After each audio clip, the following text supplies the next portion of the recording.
एक ईश्वर का सच्चा भक्त था जिसका नाम था गोवर्धन। गोवर्धन एक ग्वाला था।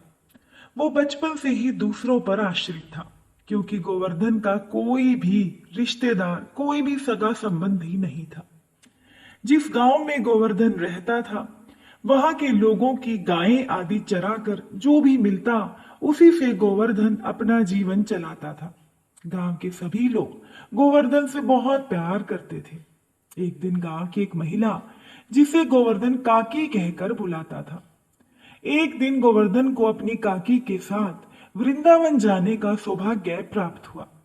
उसने वृंदावन के ठाकुर श्री बांके बिहारी जी के बारे में बहुत कुछ सुना था, इसीलिए दर्शनों की इच्छा तो गोवर्धन के मन में पहले से ही थी।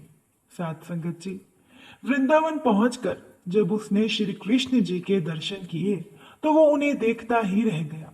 उनकी जो छवि थी, गोवर्धन उस छवि में खो गया। एकाएक उसे लगा कि जैसे ईश्वर उससे कह रहे हो कि आ गए मेरे गोवर्धन, मैं कब से तुम्हारी प्रतीक्षा कर रहा था।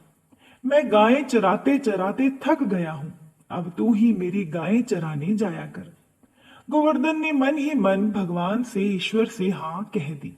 इतने में मंदिर के पुजारी जी ने पर्दा हटा दिया। तब गोवर्धन का ध्यान जाकर टूटा।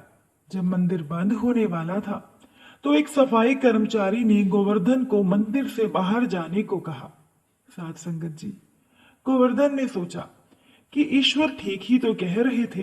सारा दिन गायें चराते चराते ठाकुर जी थक जाते होंगे, इसीलिए अब आराम करेंगे। तो गोवर्धन ने उस सेवक से कहा कि ठीक है, पर तुम बिहारी जी से कहना कि कल से उनकी गायें चराने मैं आ जाऊंगा। इतना कहकर वो मंदिर से बाहर चला गया।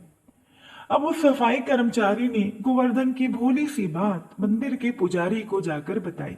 पुजारी ने सोचा कि कोई ईश्वर के लिए अनन्य भक्ति लेकर आया है, चलो यहाँ रहकर वो गाय भी चरा लेगा और उसके खाने पीने और रहने का इंतजाम मैं कर दूंगा।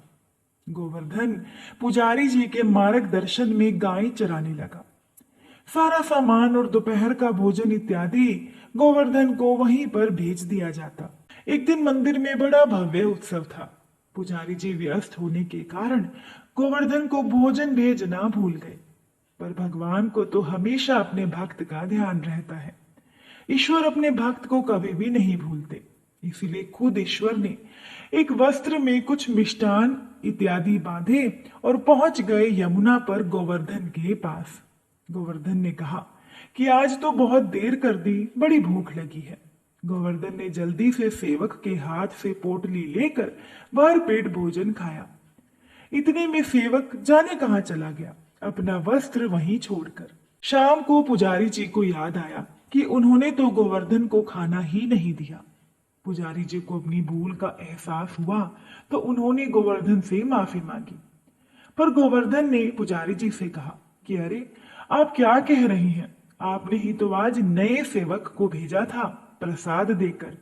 ये देखो उस सेवक का वस्त्र जो वो जल्दी में मेरे पास ही छोड़ गया। साथ संगत जी, जब पुजारी जी ने वो वस्त्र देखा तो वो हैरान रह गए और गोवर्धन पर बिहारी जी की कृपा देखकर पुजारी जी आनंदित हो गए, क्योंकि वो वस्त्र खुद बिहारी जी का पटका, जो कि गले में पहनने वाला वस्त्र होता है, वो था, जो पुजारी जी ने खुद सुबह भगवान श्री कृष्ण को, बांके बिहारी को पहनाया था। भक्त अपने भगवान को फिर भी एक पल के लिए भूल सकता है, लेकिन ये ईश्वरीय निरंकार दातार अपने भक्त को पल के लिए भी नहीं भुलाते। और जिसके मन का भाव सच्चा होता है तो ऐसे भक्त को तो सहज में ही प्रभु के दर्शन हो जाते हैं।